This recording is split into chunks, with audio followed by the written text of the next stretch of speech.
Hace 8 días terminamos con los padres apostólicos. Se pueden recordar que dividimos los padres en 4 diferentes categorías. Hay 2 diferentes sistemas de cómo dividirlos y vimos los 2 diferentes sistemas, pero estamos hablando de padres apostólicos y después de ellos tenemos los apologistas. Vamos a empezar con los apologistas hoy. Los apologistas. ¿Qué quiere decir un apologista? La palabra apología significa defensa. Aunque en inglés, pues apology significa una disculpa, o significa, en lenguaje más antiguo, significa una defensa. Entonces, hacer una apología es hacer una defensa de la fe. Y los cristianos tuvieron que defender la fe en 2 direcciones.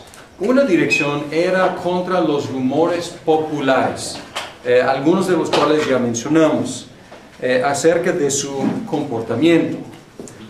Pero había otras críticas que tenían que responder. Algunas que venían no solamente del pueblo, de los rumores fantásticos a veces, sino de la gente culta.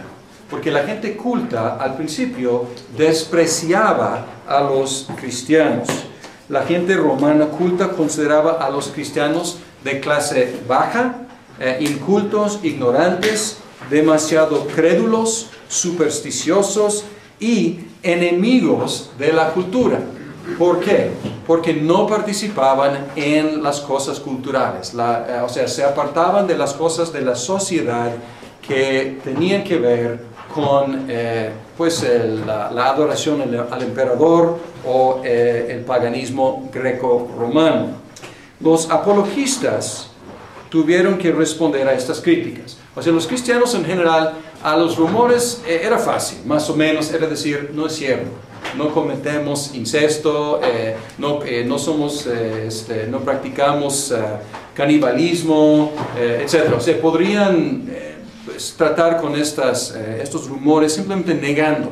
Pero las críticas de los cultos necesitaban una respuesta más informada, una respuesta, digamos, más intelectual. Y aquí entran los apologistas. A veces algunos utilizaban la misma filosofía griega y otros como rechazaban la filosofía griega. Y podemos ver que hasta la fecha estas 2 posturas hacia la filosofía y la razón humana existen entre los cristianos. Algunos un rechazo contundente, todo está mal, queremos pintar antítesis con la filosofía del mundo, y otros diciendo no, tiene algo que ofrecer, vamos a aprovechar lo bueno y vamos a utilizar lo bueno en defensa de la fe cristiana. Vamos a mencionar algunos libros y algunos personajes de los más claves, más bien los más claves de los cuales tenemos registro histórico, porque puede haber otros, pero desconocidos porque desaparecieron sin dejar ningún libro o ninguna mención en la historia. Hay un discurso que se llama el discurso o la carta a Diogneto, y es al principio del siglo II, entonces los 100 y tantos. Y él defendió el comportamiento Diogneto. Voy a escribir algunos de estos nombres un poco difíciles para nosotros. Diogneto o Diognetus, como quieran.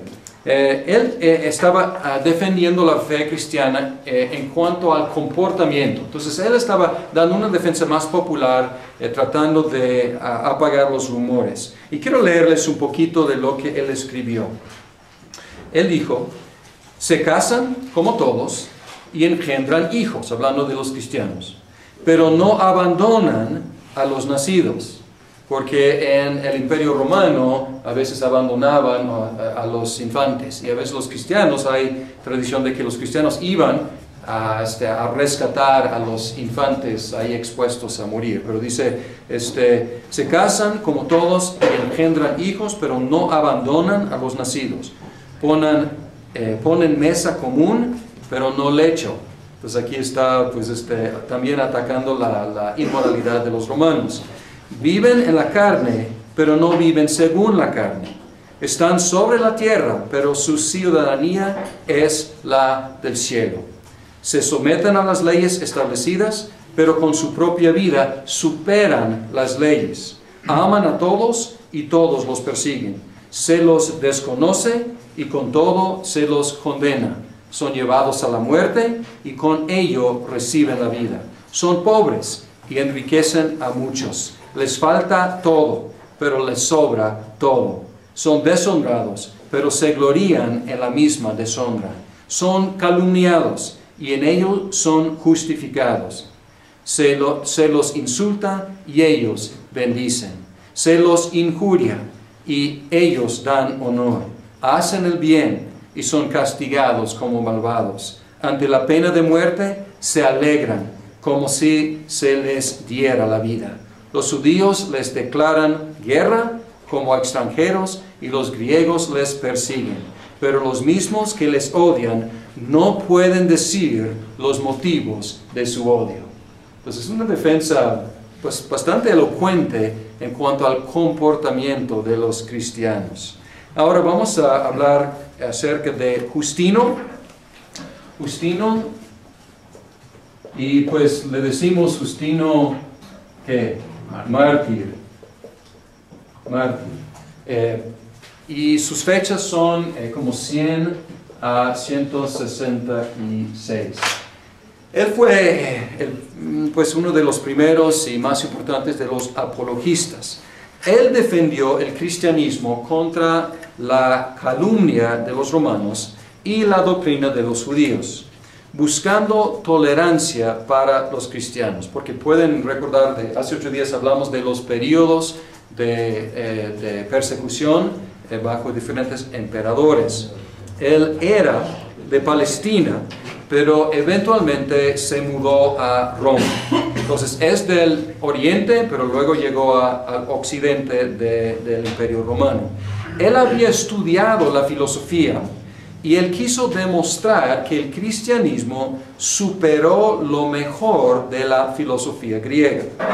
Insistió en la superioridad y la prioridad temporal del cristianismo sobre el paganismo, o más bien, él decía que ¿quién vino primero, Moisés o Platón? Pues Moisés. Entonces él dice, él es antes y también es mejor, dando la idea de que lo mejor de los griegos, Platón, Aristóteles, lo mejor de ellos ya se anticipó, ya estaba ahí en Moisés. Entonces utilizó contra los judíos para persuadirlos, dependía mucho, como hoy en día todavía se hace, en la profecía cumplida. Entonces, un argumento para los romanos, los greco-romanos, la filosofía, lo mejor de su filosofía, Moisés anticipó y la Biblia es mejor. Y en cuanto a los judíos, decía, pues lean la Biblia, lean las profecías y pueden ver que se cumplen en la persona de Jesucristo.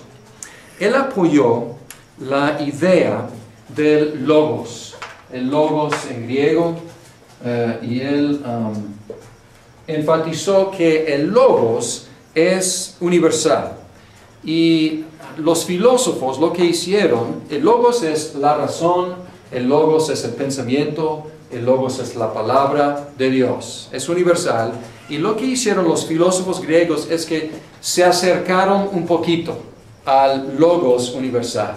Pero luego llegamos a Juan 1:1 y dice, en el principio era el logos, y el logos era con Dios, y el logos era Dios. Entonces está diciendo, pues felicidades Platón, felicidades Aristóteles, se acercaron un poquito a este logos, pero en Jesucristo este logos divino está demostrado, revelado plenamente.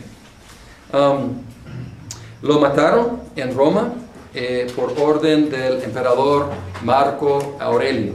Hace 8 días hablamos de Marco Aurelio, el gran filósofo estoico que persiguió tenazmente a los cristianos. una cosa que no tiene tanto que ver con la apología, pero es muy interesante que Justino describió el servicio dominical cerca del año 150. Entonces, aquí podemos tener un vislumbre en cómo los cristianos en Roma adoraban a Dios y en qué día también y cómo lo hacían, pues en la época después de los apóstoles. Y quiero que se fijen en que es dominical. Porque algunos dicen que fue una imposición posterior por el emperador Constantino. No, Constantino, o sea, le gustó, hizo oficial el día en el Imperio Romano, pero aún a esta edad muy temprana estaban adorando en el domingo, primer día de la semana. Y aquí déjenme describirles los elementos de la adoración. Primero, una lectura de los apóstoles y de los profetas.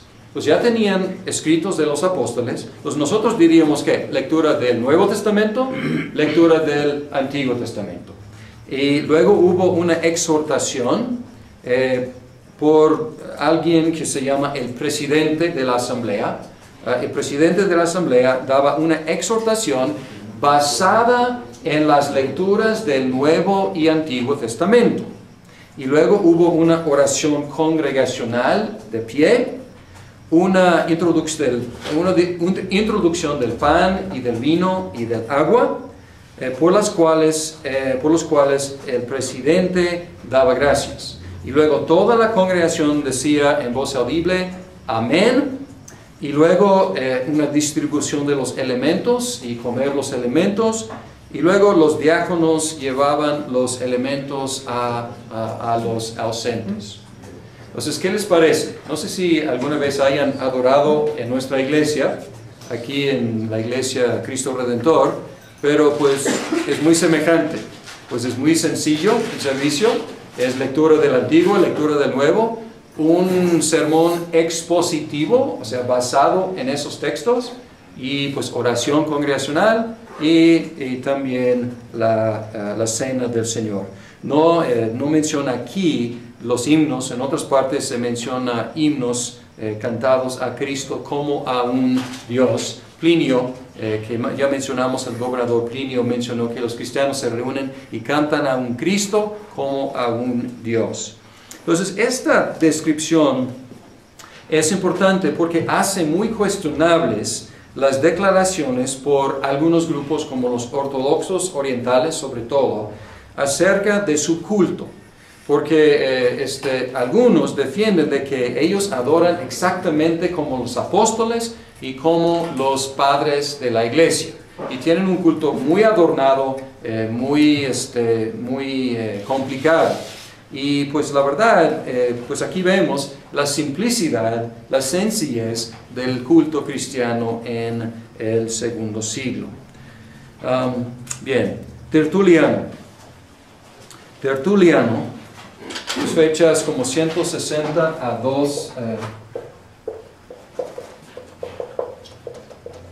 220, 160 a 220.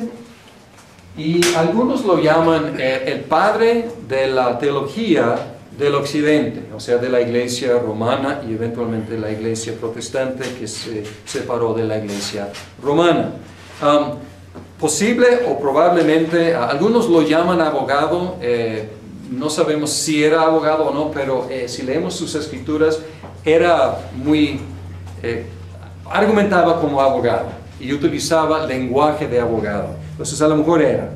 Él defendía el cristianismo contra los ataques comunes, mostrando que los cristianos eran fieles con el imperio romano.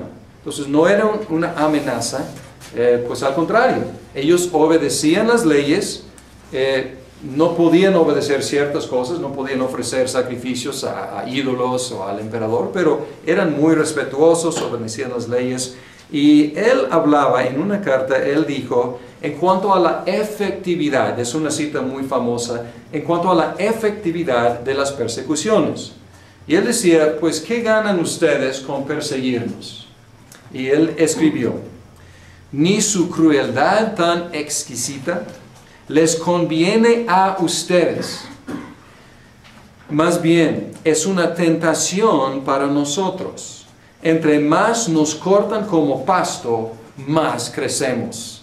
La sangre de los cristianos es semilla. Pues está diciendo aquí, pues si quieren terminar con los cristianos, la persecución no funciona. Porque entre más nos persiguen, más crecemos. Entonces, y él dice, es una tentación para nosotros. Y como ya mencioné, era una tentación para algunos que buscaban el martirio. Entonces era una tentación para los cristianos buscar ser mártires. Él apoyó la idea, algo que va a ser muy importante más adelante. Él apoyó la idea de la sucesión apostólico de los obispos. Y que esta sucesión apostólica de los obispos entrega a la iglesia el verdadero evangelio y la correcta interpretación de la Biblia. Entonces aquí pueden ver algo que anticipa la postura de la iglesia romana, diciendo que nosotros hemos recibido por línea apostólica una sucesión intacta, y hemos recibido también la interpretación correcta de la Biblia. Entonces la iglesia romana ha utilizado esta idea como argumento contra todos los que difieren de ella. Y tenemos que recordar que aquí Tertuliano está como un siglo después de los apóstoles, o menos realmente después del último apóstol. Entonces la sucesión no era tanto, ¿no? O sea, eran unas décadas. Y entonces ellos tenían una conexión muy cercana con los apóstoles. Pero aquí vemos unas semillas de la idea que llegó a ser muy fuerte en la iglesia occidental, pero también en la iglesia, la que llamamos ortodoxa, en el oriente. Diferente a Justino, su postura hacia la filosofía era negativa. Él es muy citable porque era elocuente y usaba argumentos muy filosos. Entonces sus citas son muy memorables. Él preguntó, ¿qué tiene que ver Atenas con Jerusalén? ¿O qué tiene que ver la academia con la iglesia? Entonces él quiso contrastar, no quiso aprovechar la filosofía greco-romana. Otra cita. Miserable Aristóteles, ¿quién les ha dado la dialéctica? Les dio el arte de construir para derribar, un arte de sentencias resbalosas y de argumentos crudos que sirve para rechazarlo todo y que en fin de cuentas no trata de nada. Pues muy elocuente, ¿no? Y muy filosos sus argumentos. Él escribió una carta contra Praxeas,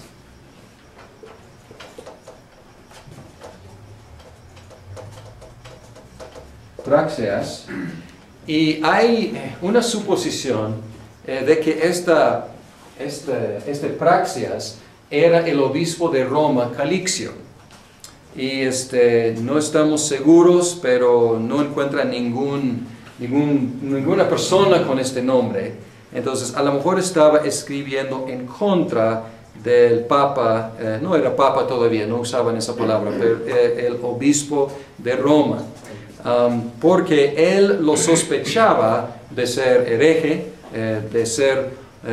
vamos a hablar, espero que en la segunda hora hoy, de monárquico, la herejía de monarquismo. Entonces él estaba en contra de esta herejía y él defendió la doctrina de la Trinidad. Y él hablaba, más bien formuló la fórmula que hasta la fecha sirve en el occidente. Él hablaba de una sustancia y tres personas. Y es la fórmula que hasta la fecha estamos confesando. Una sustancia y tres personas. Entonces, Tertuliano formuló esa expresión. No inventó la doctrina de la Trinidad, no. Él nos dio la fórmula en el lenguaje latín, que es casi igual, en este caso, a castellano. Además, formuló la doctrina de dos naturalezas de Cristo en una sola persona. Entonces es la fórmula que utilizamos hasta la fecha. Entonces por eso podemos ver que Él es padre de la teología occidental y también padre de la estructura de la iglesia romana, con esta idea de la sucesión de los apóstoles y la interpretación autoritaria de los obispos. Curiosamente, y este hecho es una de las curiosidades más intrigantes de esta época de la iglesia. En el año 206 o 207, disgustado con la mundanalidad de la iglesia, se unió con los montanistas. Vamos a hablar, lo malo, aquí estoy bajo la necesidad de organizar el material de alguna forma. Entonces estoy mencionando algunas herejías que vamos a tocar después. Entonces aguánteme porque tenemos que regresar para no interrumpir la idea de presentar los personajes. Personajes primero y luego después vamos a explicar algunas de estas herejías. Entonces él se unió con los montanistas, que era una herejía, podemos decir, leve. No era tan grave, pero es muy irónico que el que contribuyó tanto a la formación de la iglesia romana la haya dejado para ir con un grupo no autorizado.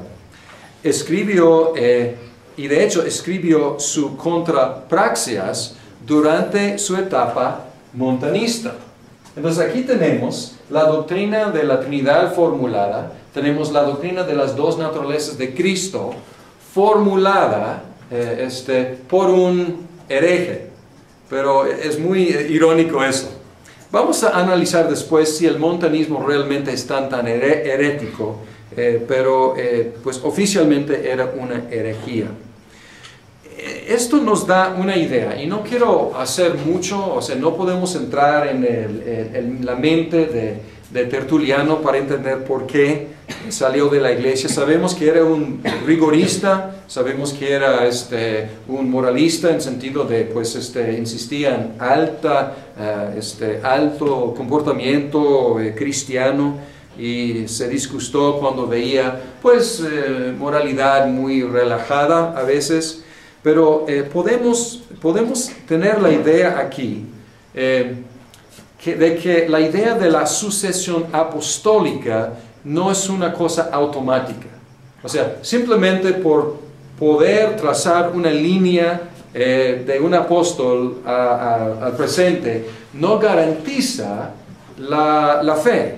O sea, sin la enseñanza apostólica y sin la moralidad cristiana, la sucesión apostólica ya pierde su fuerza. Entonces podemos pensar que quizás sea una lección de la salida de Tertuliano de la iglesia, podemos decir la iglesia oficial, la iglesia antigua católica, usando la palabra católica en su sentido de universal.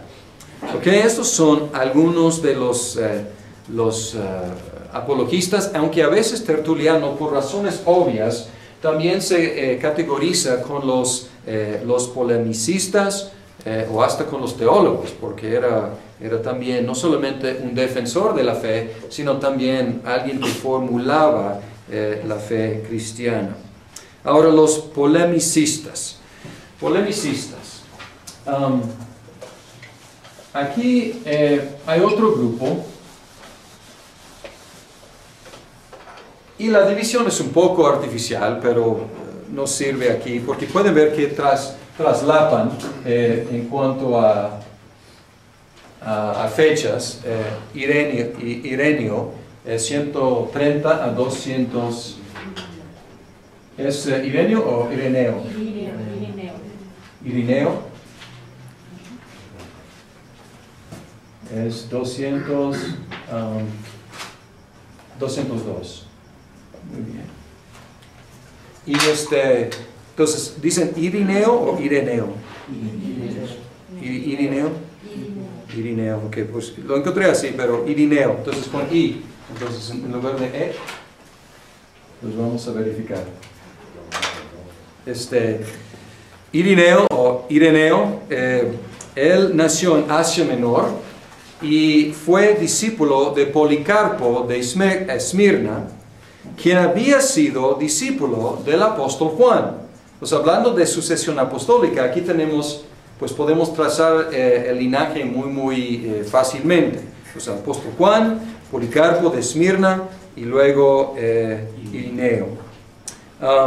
Llegó a ser anciano y luego obispo en Lyon, que ahora está en Francia. Entonces llegó desde un punto del imperio romano hasta el otro punto. Él era sobre todo pastor. Él era presbítero, anciano primero, un pastor, y luego llegó a ser obispo. Y su preocupación era por cuidar al rebaño, por proteger al pueblo de Dios de caer en herejías. Y él escribió un libro que se llama Contra las herejías. En este libro él refutó especialmente el gnosticismo. El gnosticismo. Entonces cuando piensan, entonces ya confirmaron, es Iri. ¿Cómo sale? Está correcto. ¿Con I o con E? Con E. Con E, ok, Ireneo, ok, lo que pensé. Muy bien, entonces gnosticismo. Otra corriente de pensar que voy a explicar en la segunda hora, pero él escribió contra el gnosticismo usando argumentos bíblicos en contra de la especulación gnóstica. Vamos a ver que el gnosticismo es muy especulativo. Entonces él se fundamentaba en argumentos bíblicos. Él afirmó que los obispos son los guardianes de la fe apostólica. Él también afirmó que hay un cuerpo de doctrina que hemos recibido de los apóstoles. Él afirmó también el concepto del canon del Nuevo Testamento. Él estaba citando, a esta edad, o sea, un siglo después de Cristo, estaba citando el Nuevo Testamento como palabra de Dios, como canon. Otra cosa que vamos a estudiar, el desarrollo del canon, pero algo que empezó muy temprano. Se puede ver aquí qué tan rápidamente el sistema episcopal monárquico dominó la iglesia. Hablamos del sistema original de la iglesia, era de un liderazgo compartido entre presbíteros o ancianos, y que en el Nuevo Testamento ancianos y obispos, que son episcopoi, son el mismo oficio. Se usa intercambiablemente esas dos palabras en el Nuevo Testamento. Pero la primera mención fue Ignacio. Ignacio, como 110, mencionó que los obispos están encima de, arriba de, superiores a los presbíteros. Entonces la primera mención de una diferenciación entre obispo y anciano, como 110.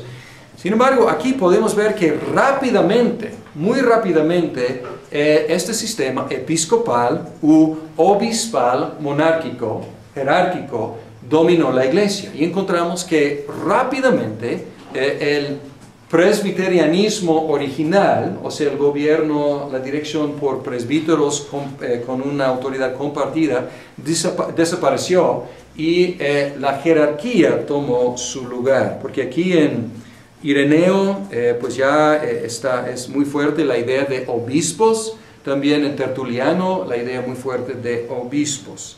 ¿Y a qué podemos atribuir? ¿Cómo podemos explicar esta desviación tan rápida? Algunas ideas. Posiblemente era un sistema mucho más ágil en tiempo de persecución, porque nosotros practicamos aquí presbiterianismo en nuestra iglesia. Entonces, cualquier decisión de importancia, los ancianos tienen que reunirse y tiene que llegar a un acuerdo entre nosotros. Tenemos que, tener un obispo que puede hacer decisiones en momentos de emergencia, en persecución, es mucho más ágil. Entonces puede ser que las persecuciones afectaron la iglesia y tenían que hacer decisiones rápidas. Y ustedes saben, cuando hay una emergencia, los líderes se notan, ¿no es cierto? O sea, ellos son los que naturalmente toman control, resuelven el asunto, ayudan a la gente, protegen a todos y adelante. Entonces es muy normal, muy humano que pues en una emergencia no buscamos un comité, buscamos más bien un líder. Entonces puede explicar en parte por qué este cambio de un sistema presbiteriano de presbíteros a un sistema obispal de obispos.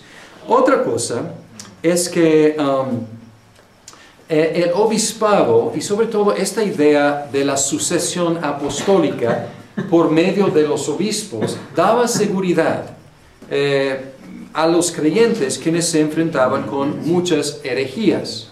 Entonces, muchas herejías circulando, y vamos a decir que somos miembros de la iglesia, y no tenemos acceso a todos los debates y las filosofías detrás de estas herejías, pero sabemos que nuestra doctrina viene de Ireneo, que era discípulo de Policarpo, que era discípulo de Juan, que era discípulo de Jesucristo. Ay, pues esto nos da tranquilidad. Entonces los obispos, como representantes de la sucesión apostólica, pueden dar seguridad. Entonces, por un lado, la persecución a lo mejor ayudó que la iglesia agarró ese sistema. También las muchas herejías ayudaban a que la gente buscara un líder conectado con la tradición apostólica. Y otra explicación, quizás no tan noble, es que la iglesia empezó a imitar el Imperio Romano. El Imperio Romano tenía, pues antes, la República Romana tenía su Senado. Y pues a veces el Senado tenía bastante poder y a veces el Senado no tenía nada de poder, era una figura nomás. Porque imperio obviamente no es democrático, no es representativo. Un Senado sí. Entonces el Senado iba desapareciendo en su poder y parece que, pues si podemos decirlo así, el Senado de la iglesia, o sea, el presbiterio, el colegio de los presbíteros también iba perdiendo su poder y la iglesia iba imitando la estructura del imperio romano. Y esto no es una suposición. O sea, podemos ver, sobre todo, más adelante vamos a ver en el concilio de Nicea, que había algo muy explícito, una imitación de procedimientos del imperio. Sin embargo, podemos decir que el sistema jerárquico ha producido mucho mal fruto a través de los siglos en la iglesia. Y podemos ver desde el principio, cuando el poder se concentraba en manos de una sola persona, pues hubo una tendencia de viciar la iglesia e introducir problemas en la iglesia. La famosa cita de Lord Acton, él dice: el poder corrompe y el poder absoluto corrompe absolutamente. Entonces vemos esto, desgraciadamente vemos esto en el sistema jerárquico que la iglesia adoptó. Pues hasta ahí con nuestro amigo Ireneo. Ahora con Hipólito. Creo que ya hemos conocido a Hipólito de Roma. Dicen de Roma, sí, de Roma. No tengo sus fechas aquí, pero él hizo un escrito que se llama La Tradición Apostólica en el año 200. Entonces, obviamente era adulto para esta fecha. Posiblemente era discípulo de Ireneo.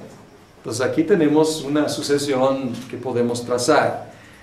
Él se oponía a los obispos de Roma y durante un tiempo formó su propio grupo, aparte aparte de la iglesia de Roma, Y ahora si ves las listas de los papas, él es el primer, según esta lista, el primer antipapa. Sin embargo, igual que Tertuliano, que se apartó de la iglesia de Roma, él también ha contribuido a la iglesia ortodoxa, o sea, la iglesia, no digo la ortodoxa en sentido de oriental, o sea, la teología ortodoxa de la iglesia. Él consideraba al obispo Calixto, ya lo mencioné pero dije su nombre mal, o sea, Praxias a lo mejor era el mismo que Calixto, no era Calixto, era Calixto. Él consideraba al obispo Calixto un simpatizante con monarquianismo, igual que Tertuliano así lo consideró. Entonces Hipólito y Tertuliano estaban peleando la misma batalla aquí. Y también lo consideraba demasiado laxo en readmitir a la iglesia a los pecadores escandalosos.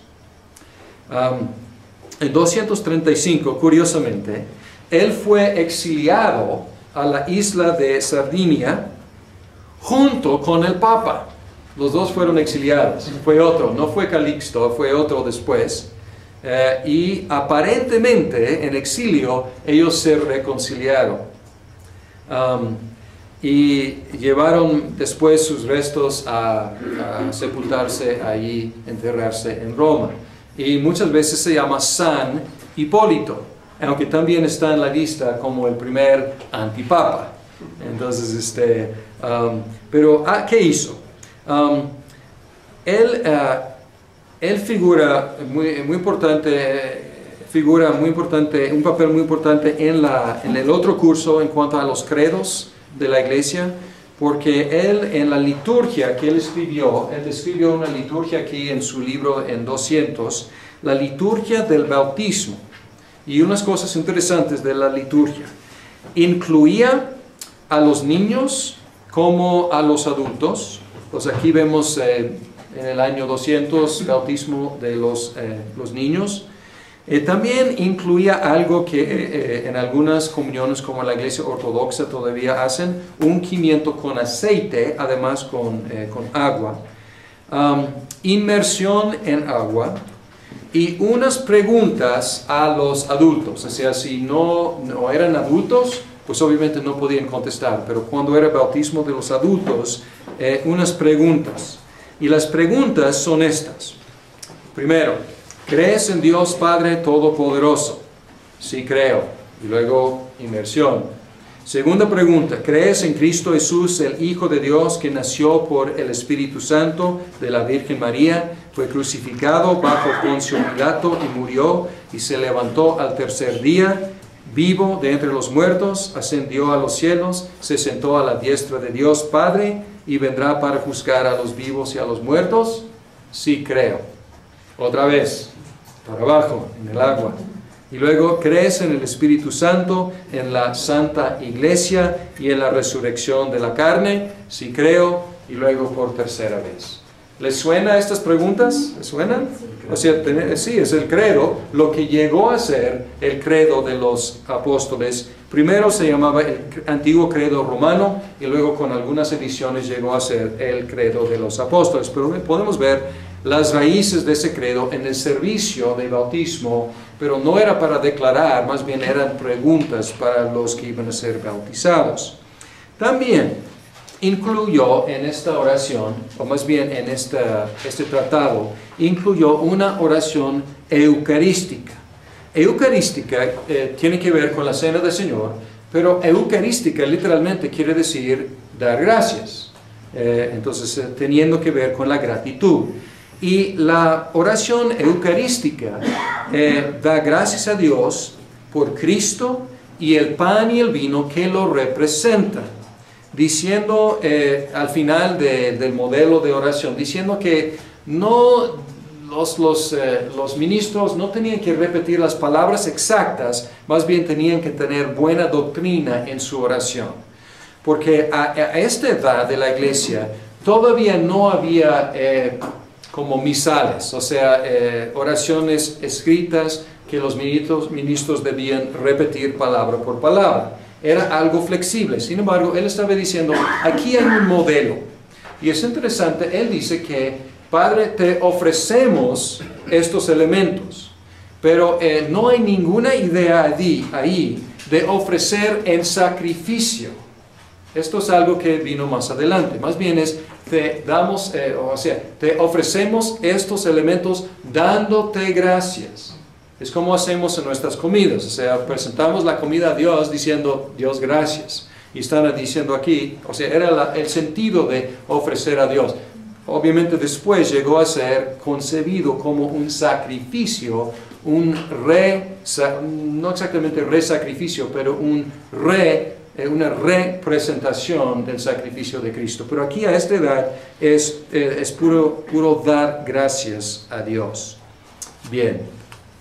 Cipriano, si no me equivoco, en la catedral central de la Iglesia Católica Romana aquí, creo que hay una estatua, no estoy seguro, pero de Cipriano, San Cipriano, obispo de Cartago. Cipriano. Y no tenemos tus fechas exactas, o no tengo, pero él era obispo 248 a 258. 10 años de ser obispo en Cartago, que es en el norte de África, ¿no? Bien. Él es conocido por dos cosas, varias cosas, pero era un señor próspero, y él se convirtió, regaló sus bienes, se dedicó a la vida sencilla. También era célibe, renunció al matrimonio, renunció a las riquezas, y él luchaba por la unidad de la iglesia en medio de conflictos sobre una cuestión que yo creo que ya mencionamos. ¿Se acuerdan de la persecución bajo Decio? Pues ¿qué pasa con los lapsados, los que cayeron, los que negaron a Cristo, o los que pagaron un soborno para comprar un certificado falso? Y luego la persecución termina, algunos murieron, y luego llegan estos que negaron a Cristo y quieren ser readmitidos a la iglesia. O sea, pueden pensar en qué tan fuerte sería el problema pastoral. Vamos a decir que yo a lo mejor soy uno de los que cayó. Yo he negado a Cristo en la persecución. Luego voy a la iglesia, quiero que me acepten de nuevo, pero José Luis no. Él fue firme, él no negó a Cristo y él murió. Y estoy ahí en la fila para recibir la Santa Cena, y la viuda de José Luis está ahí conmigo. O sea, está fuerte, ¿no? O sea, ella a lo mejor me ve y dice, pues, ¿qué haces aquí? O sea, los cristianos no niegan a Cristo. Entonces, es fuerte. Pero el Evangelio tiene que ver con ¿qué? El perdón de los pecados. Entonces, podemos ver los problemas que fueron muy fuertes. Él, por un lado, y vamos a conocer a otra herejía, novacionismo, y es por el nombre de este señor Novacio. Novacio negó que la iglesia pudiera perdonar y restaurar a un cristiano caído en un pecado grave. Entonces, Novacio era estricto, Novacio era riguroso. Novacio decía, no, pues pecados menores sí, pero negar a Cristo, pues para nada. ¿Cómo es posible? Entonces, por un lado, él se oponía a Novacio. Y por el otro lado, él se oponía al obispo de Roma llamado Esteban. Y él escribía cartas a Esteban. La costumbre en esa época era, si un obispo convocaba un sínodo local, o si él mismo tomaba una decisión, comunicaba la decisión a otros obispados para que ellos estuvieran informados, para que pudieran trabajar juntos. Él escribía al obispo de Roma, Esteban, como dirigiéndose a un colega, llamándole hermano. Entonces él se dirigía obispo a obispo, como un hermano, otro hermano, como colega de la misma autoridad. Y su actitud hacia los obispos de Roma muestra que no los consideraban superiores a otros obispos, pero al mismo tiempo reconocía que estos, o sea, los obispos de Roma, ejercían más influencia que otros en el occidente. Entonces, es como decir, pues, todos los pastores somos iguales, pero hay ciertos pastores que tienen más prestigio, que tienen más influencia, y si yo quiero promulgar mis decisiones y quiero apoyo para mis ideas, yo voy con los pastores de más influencia. Y en el occidente, el pastor o el obispo con más influencia, con más prestigio, fue el obispo de la capital, o sea, de Roma. Entonces, por un lado, colega. Por el otro lado, pues, influencia, autoridad, quizás no formal, pero autoridad informal mayor que los otros obispos. Cipriano sostenía que los herejes deberían ser bautizados de nuevo al regresar a la iglesia. Y Esteban lo negó. O sea, Esteban decía que no, los herejes, si son bautizados con el mismo rito, de la misma fórmula, con agua, en el nombre del Padre, del Hijo y del Espíritu Santo, su bautismo es válido. Pero Cipriano era más estricto, decía no, aunque por fuera se ve como la misma cosa, el significado es muy diferente. Entonces debemos bautizarlos porque el significado es diferente, aunque por fuera se ve igual. Y Esteban decía no, o sea, porque es igual el bautismo en el mismo nombre de Trino, de Padre, Hijo y Espíritu Santo, está bien. Nos podemos ver, por un lado, que Cipriano era más, no quiero ser indulgente, pero menos riguroso que Novacio, pero más riguroso que Esteban. Entonces él se encontraba en una batalla de dos frentes. Y él tenía cartas que compartía con Esteban. No quería que Esteban, igual él se oponía a la idea de Esteban como un obispo universal, o sea, es obispo de Roma y la zona alrededor de, pero ahí él batallaba por esos dos frentes. Otra cosa que él hizo, que es muy importante, él quería reconciliar el Antiguo Testamento con el Nuevo Testamento. Y una crítica judía contra los cristianos era, miren, ustedes dicen que aceptan el Antiguo Testamento, además, o sea, igual que nosotros. Pero en el Antiguo Testamento, obviamente hay un sacerdocio, obviamente hay muchos sacrificios. Y ustedes, los cristianos, no tienen esos elementos. ¿Qué pasó? La respuesta correcta habría sido leer el libro o la carta a los hebreos y decir, por supuesto tenemos un sacerdote, el gran sumo sacerdote, que es Jesucristo, y tenemos un sacrificio superior. Cristo se sacrificó a sí mismo y Él sí quitó los pecados, cosa que todos esos animales del Antiguo Testamento no podrían hacer. Esa es la respuesta bíblica. Sin embargo, Cipriano tomó otro camino que vemos hasta la fecha en algunas iglesias, como la de Roma y creo que también la ortodoxa, aunque es un poco menos clara ahí quizás. Él decía, sí tenemos sacerdotes, los obispos, los presbíteros, ellos son sacerdotes. Y sí tenemos sacrificios, porque ofrecemos algo a Dios en nuestros servicios. Originalmente era ofrecer para dar gracias, pero ahora vemos la idea de ofrecer el pan y el vino como sacrificio a Dios. Entonces, esta idea obviamente tomó control de la iglesia, pues realmente la iglesia universal, la iglesia católica, y sigue siendo la doctrina de la iglesia romana.